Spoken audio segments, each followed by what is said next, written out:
मैंने खाना खाया और मेरे को एकदम से बॉडी का प्रेशर लग गया। आपको भी होता होगा, आप भी इससे अचंभे नहीं होंगे। नमस्कार, मैं डॉक्टर नीरज गोयल, मैं एक सर्जिकल गैस्ट्रोएंटरोलॉजिस्ट हूँ, एक जीआई सर्जन।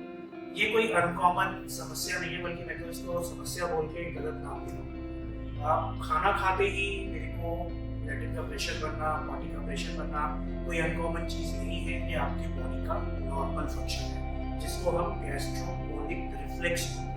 कि आपने कुछ खाना खाया, जैसे पेट के अंदर मेरा फूड गया, वहाँ से सिग्नल निकला बढ़िया आपके लिए कि भाई अब आपकी कॉन्ट्रैक्शन इंक्रीज हो जाएगी, अब आपकी मूवमेंट इंक्रीज होगी और आपको लैटिन का प्रेशर बनेगा। तो ये एक नॉर्मल रिफ्लेक्स है। प्रॉब्लम मेरे साथ आती है कि मैं उस नॉर्मल चीज को किस प्रकार से ले। इसको कभी भी आप ये नहीं सोचिए कि भाई मेरे अंदर कोई बीमारी आ गई है या मेरे अंदर कोई खराबी आ गई है। ये आपके सोचने का तरीका है, आप उसको किस प्रकार से लेते हैं। ये सिम्टम होता है, एक मैं बीमारी बोलूँ या इसमें बोलूँ कि एक प्रकार के हमारे सोचने का विकार, जिसको हम बोलते हैं इरिटेबल बाउल सिंड्रोम। मतलब नाम से ही आपको समझ में आ रहा है कि जो मेरी आंत है, बाउल है, वो इरिटेबल है। इरिटेबल मतलब आपने जैसे किसी को भी छू किया और वो एकदम से गुस्से में आ गया और एकदम से तना गया, वो आपका इरिटेबल सिंड्रोम है।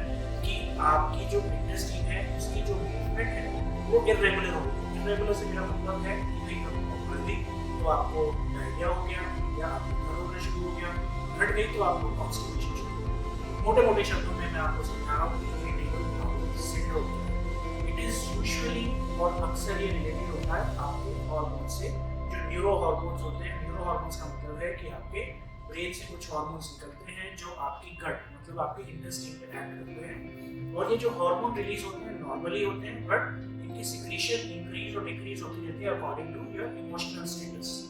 आप एंजाइटी में हैं तो हार्मोन इंक्रीज होंगे और आपके इंटेस्टाइन पे एक्ट करेंगे। हो सकता है मूवमेंट को बढ़ा दें, आपको कहें कि भाई दस्त हो गया है या पेट में मार के दर्द हो रहा है, आपकी मूवमेंट को घटा दें तो आपको कॉन्स्टिपेशन होती है। तो ये इरिटेबल बाउल सिंड्रोम है। कुल मिला के इसको समझने की जरूरत है।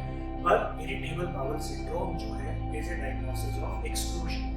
मतलब मेरे को बाकी सारी चीजें पहले रूल आउट करनी है कि आपको और कोई बीमारी तो नहीं है, तब हम आपको इस ब्रैकेट के अंदर डालते हैं इरिटेबल बाउल सिंड्रोम। तो मेरे को खाना खाते ही अगर प्रेशर बन रहा है बॉडी के लिए, तो मेरी बॉडी का नॉर्मल फंक्शन है, उससे परेशान नहीं होइए, इरिटेबल बाउल सिंड्रोम की तरफ नहीं जाइए। Thank you.